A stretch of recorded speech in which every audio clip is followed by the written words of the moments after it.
tellement Subi. oui, Ça, puis, c'est aléatoire. pourtant, moi je cuisine tout. Moi, je suis au cardio.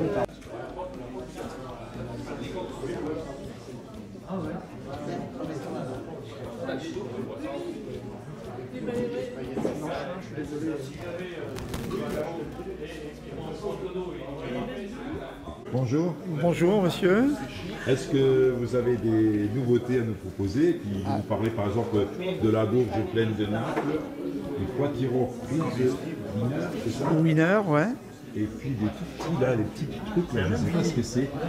On commence par des tout petits? Voilà, alors les plus petits, là, ça s'appelle des concombres scriba. Certains l'appellent le cucamelon. Allez-y, mais Voilà, certains l'appellent le cucamelon, ça s'appelle aussi le concombre scriba. En fait, c'est le plus petit curcubitacé au monde.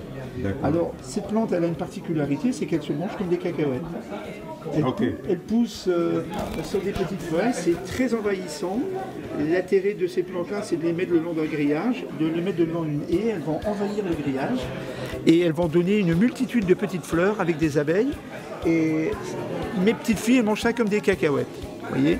Alors, on les recommande à confire, un peu comme un cornichon, comme un petit concombre. Mais vous pouvez les manger crus comme ça, elles sont vraiment très intéressantes. Et on a tendance à oublier que c'est le plus petit curcubitacé au monde. Voilà. donc on va passer à la courge pleine de Naples. Oui, alors là, c'est énorme. oh, il y en a des beaucoup plus lourdes que ça. L'année dernière, je vous en avais présenté une de 35 kg. Oui. Celles-ci, elles font 15 kg à peu près, donc la moitié. Parce que c'est une année compliquée pour les curcubitacées. Alors celle-ci, elle est un peu particulière, c'est qu'elle s'élargit. Mais celle-ci, elle a à peu près une forme normale.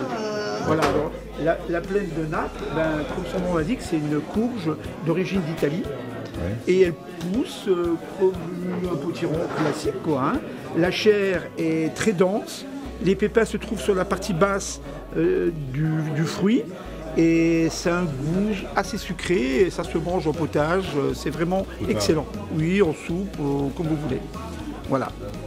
Et le fameux potiron Frise Wiener, alors lui il rentre dans la catégorie des géants, mais celui-là ce n'est pas un géant, puisque c'est un bébé de 35 kg.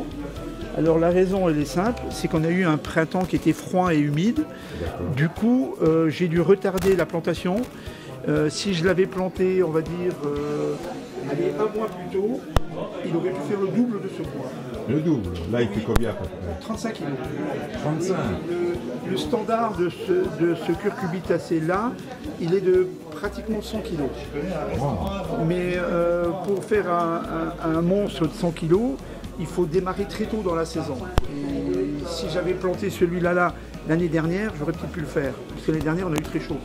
Mais pas cette année. Cette année, on a eu énormément de pluie. La pluie a fait des dégâts. Voilà, c'est ça, les limaces, je ne vous parle pas du reste. Mais voilà, donc j'ai un peu reporté certaines courges. Ça s'est percuté sur la croissance. Et cela, je me le permets comme ça, c'est une courge qu'on appelle Tahiti melon. Alors, pourquoi il l'appelle Tahiti melon? C'est pratiquement une des courges les plus sucrées qui existent. Super. Ça veut dire que si vous les laissez cuire dans votre casserole, vous risquez de faire du caramel. Ah bon? Oui, mais c'est très sucré. Pourquoi pas? Ouais, pourquoi pas. Ben, merci beaucoup. Je vous en prie, monsieur. Merci. Bonjour. Donc, nous sommes ici, à Nivange. Vous exposez, vous n'êtes pas peut-être pas dans la section de mythologie, c'est ça? Oui, de Yutz, de la MJC de Yutz. La MJC des Yutz, oui. Qu'est-ce que vous nous avez à proposer de nouveau? De nouveau, je ne sais pas si c'est nouveau, mais ce sont tous des champignons. Tout ce que vous avez devant vous sont des champignons qui ont été ramassés depuis Jeudi. La majorité de champignons de la région et une autre partie vient des Vosges. Vous n'allez pas nous dire où vous les prenez? Non, si, je peux vous le dire. Moi, Non. quand je vais dans les Vosges, je vais vers le Donan, ramasser les champignons.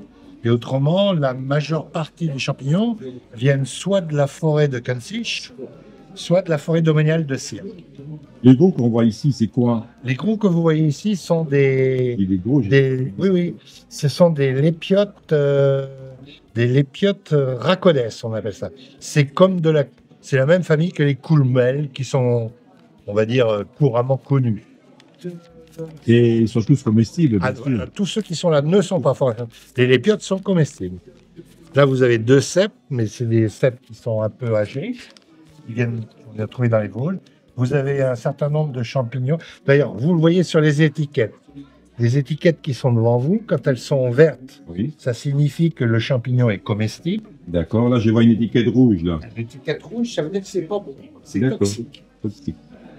Vous avez dans l'ensemble des champignons qui sont toxiques, vous en avez un qui est mortel. Ah, oh. La maliphalloïde. La fameuse amaliphalloïde, elle est où? Ce truc-là fait que...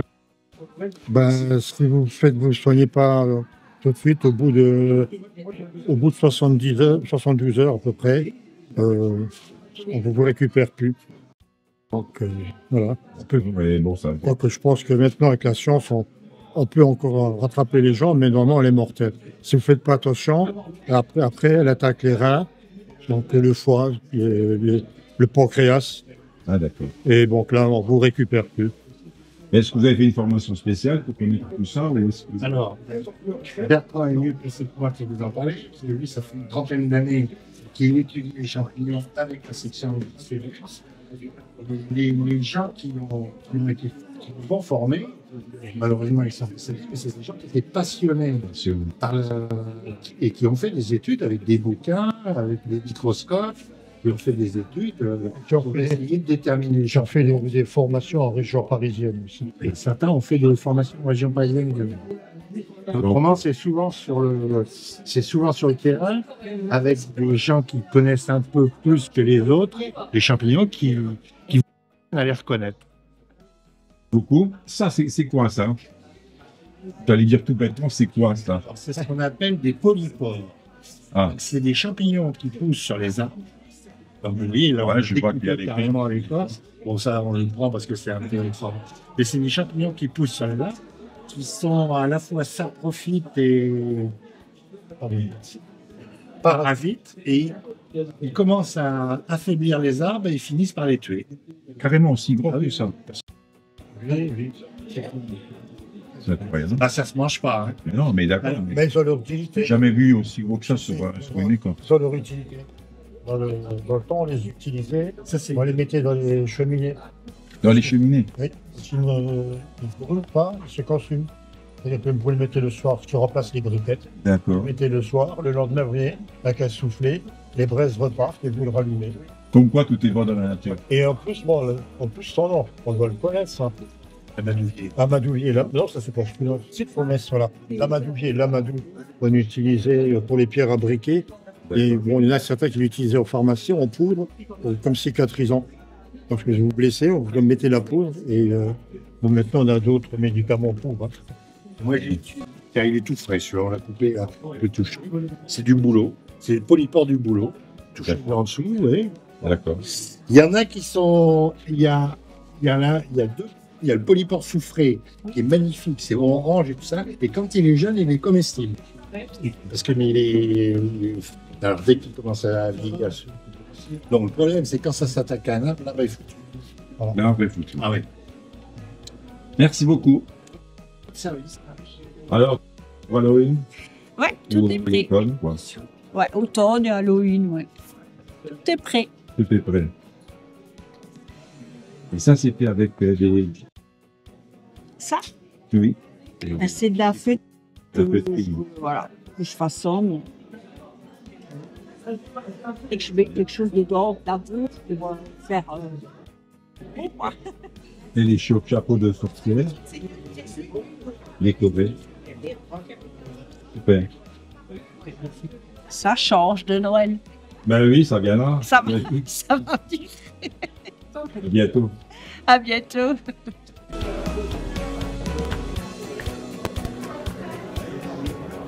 Et qu'est-ce que ça fait, le pollen? Le pollen, c'est un boost. Arrête de mettre la ciboulette dans mon nez, il est en train de me filmer. Ça sent la ciboulette. Ça sent la ciboulette, hein. Bon, alors je vous laisse. Oui, ben, je veux bien. Et ça, c'est quoi? Des orpins des rochers. Orpins de rochers. Ça se met où? Allez, dehors. Dehors, sur dehors, les pierres, sur des pierres, sur une voilà, pierre, sur hein. petite huile. Ouais, moi j'ai Et mis puis des ça tuiles. recouvre un petit peu. Si C'est vous beau. mettez en pleine terre, il n'y a rien. D'accord. Ça, Oui, il faut mettre sur des pierres. Ouais. sur une pierre. C'est de la rocaille, voilà. On va aller voir. Bah, des plantes, un peu de tout, des vivaces. Alors, je viens. Des vivaces. Ah oui, ça je vois. Je sais pas le nom. Oui, On ça va fait regarder. comme une grappe. Et Oui, puis, et après, voilà, tout à fait. Alors on va regarder le nom. Parce que les noms, moi je me souviens plus. Vous ramenez, mais vous cherchez quelque chose de particulier? oui, je cherche aussi, comme ça j'échange un petit peu. C'est bien. Oui, le premier, oui, oui. Alors attendez. Oui, non.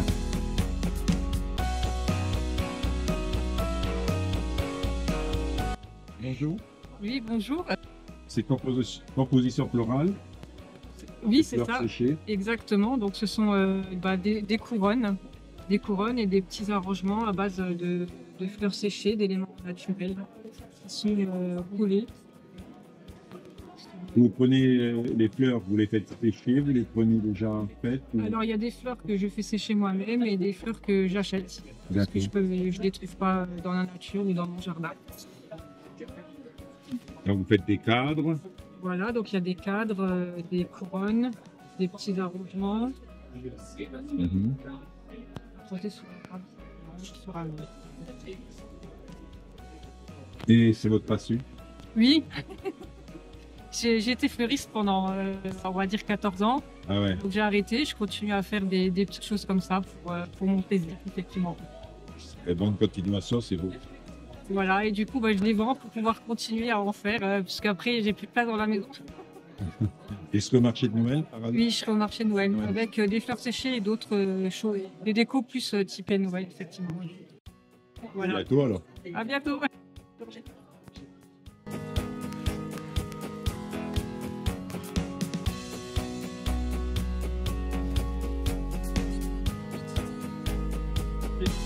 Bonjour.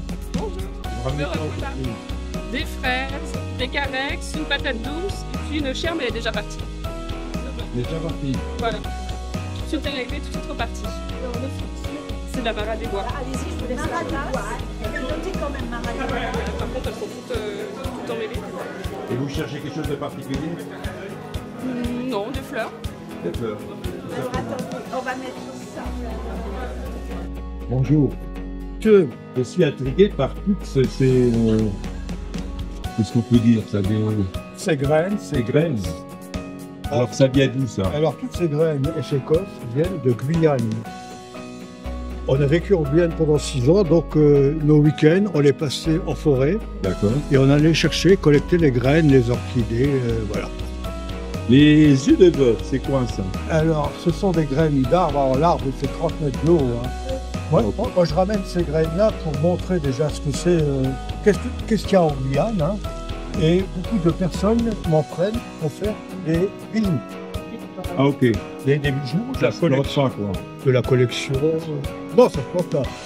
À moins, À moi si, d'avoir. si vous avez la chance, parce qu'il y a une qui pousse, et ben l'arbre, il fait 30 mètres de haut. Je ne sais pas si votre voisin sera content. D'accord, ok. Là, c'est pareil, c'est 2 cosses. Hein. Alors, le principe est toujours le même. C'est 2 demi-cosses qui sont assemblées. D'accord. Avec la chaleur, elles s'ouvrent. Et les petites graines qui sont au milieu Ah ouais, d'accord. sortent. C'est pareil pour les aweki. Les aweki, c'est ces graines ici. Donc, c'est 2 demi-cosses. Là, j'ai pas les bonnes, mais enfin, ça fait rien. Et avec la chaleur, ça s'ouvre. Et les graines sortent et racènent. Et ces petites graines à vialer, c'est quoi ça? Les awali Non, les awalés. Ah bah allez. Ah ouais, allez. Oui, c'est l'arbre l'awalé. Et ce sont des graines qu'on utilise pour les jeux. Le mra, l'awalé, qui est un jeu africain, D'accord. qui est un bois avec quelques trous là, de parties. Et le but du jeu, c'est de déplacer les graines à l'intérieur. On en a pas que des jours. Et des fleurs de cocotier. Ça c'est l'attache de la noix de coco. Ah ok. C'est l'attache de la noix de coco. Donc moi j'ai récupéré ça. Coco. Voilà, j'ai récupéré ça parce que je trouve ça joli et bon, on appelle ça des fleurs de cocotier et les gens en prennent pour faire des pots pourris.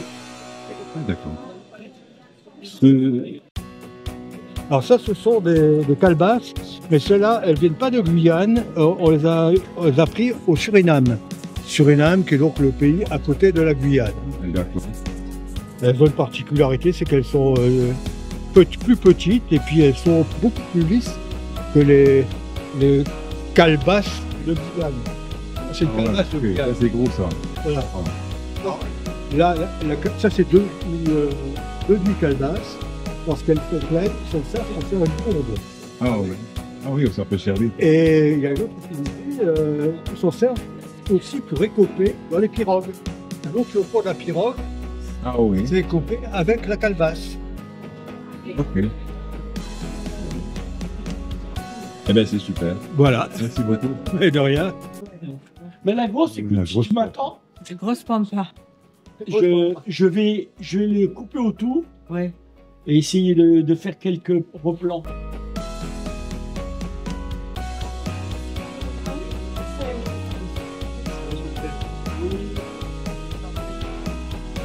Avec quoi comme matériaux pour travailler là? Alors, travailler l'argile, le meilleur des matériaux, c'est mes mains. Du matériel, c'est mes mains. Ensuite, j'ai un tour. J'en ai même plusieurs, j'ai 3 tours parce que je donne des cours, que je fais des ateliers à la maison, les gens peuvent venir participer. Et j'ai des fours. Voilà, avec différentes sortes de cuissons. Cuisson gaz, cuisson électrique. Et la forme, comment vous donnez la forme à ces différents bols ou... Alors, tout ce qui est rond, on va dire, c'est tourné. Voilà. On est sur des pièces qui sont tournées. Ensuite, quand c'est des pièces un peu différentes dans ce style-là, c'est des pièces qui sont estampées, donc dans des moules en plâtre. D'accord. Et il vous donne un coup de main? Alors lui, c'est mon, manutention. c'est mon support technique. Voilà. Je pourrais pas faire tout ça s'il n'était pas là parce que c'est lui qui me répare mes fours, qui me répare mes tours. C'est mon soutien moral. Ok. Voilà, donc c'est On peut vous trouver où? sur Valweistroff. Valweistroff. Voilà. Donc C'est votre affaire. depuis 2019, c'est mon travail. Voilà. Hein? Ça marche plutôt bien. C'est pour l'approche de Noël, donc... Oui, voilà, il y a des périodes un peu plus creuses et d'autres meilleures. Oui, effectivement. Là, C'est des marchés de Noël? marché de Noël, en fait, moi je fonctionne beaucoup avec des boutiques éphémères. Ah, les boutiques. Voilà, donc sur Metz, il y en a 2. Donc les colloques et le pop-up qui sera au centre Saint-Jacques. Et sur Cirque-les-Bains aussi. On a une boutique associative, donc on expose différents artisans. C'est la boutique Anarcy. Voilà. Et comment bon, c'est votre passion, c'est bien sûr votre passion, c'est votre travail normal, comme je l'ai dit, c'est votre activité normale. Mais les modèles, comment ça vous vient dans votre modèle? Alors, C'est la nuit, non? franchement, les modèles, c'est au fur et à mesure, on va dire même parfois des saisons, des Des saisons. couleurs, J'ai des couleurs, donc en fait. voilà, des années. Je vois ici, c'est plutôt rouge, alors que le reste, c'est pratiquement sur du bleu. Oui, alors le bleu, c'est vraiment un émail que j'aime bien, alors que je décline beaucoup. Et j'aime bien tout ce qui est aussi couleur naturelle, alors un peu Oui, naturel là-haut. plus tendre. Mais voilà, et puis je m'adapte un petit peu. Et les gens aiment beaucoup le rose, donc effectivement, cette année, j'ai fait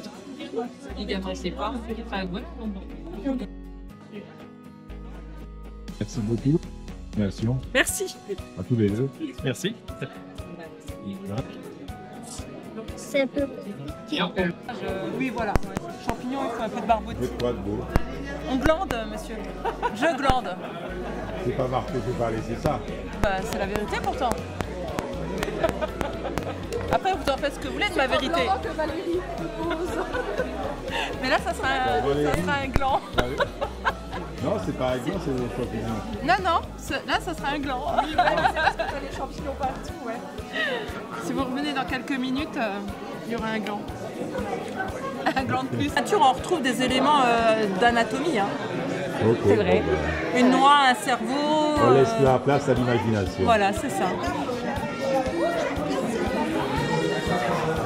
Voilà, boudin. Ah, ça va. Le blanc était de la spaghetti. Voilà. Avant de devenir gland. Ça sera le roi des glands, hein, parce que celui-là, il est quand même imposant. Hein. Essaye de pas trop l'écraser. Donc, Voilà. Donc ça a été émaillé et cuit. D'accord. Il y a 2 cuissons. Une première cuisson et après on va avoir un biscuit comme là, la terre nue. Donc cette partie-là, elle n'a pas été émaillée. Donc c'est une première cuisson à 1050 degrés. C'est pas rien. Et après, là j'ai déposé des émaux et ça a recuit à 1000 degrés. Donc c'est 2 fois 1000 degrés quoi, de cuisson. Et ce que vous êtes en train de faire, ça restera comme ça. Alors d'abord il faut que ça sèche. Et ensuite on peut le cuire pour en faire de la terre cuite quoi. Voilà. Là c'est de la terre crue. De la terre crue, pardon. Merci.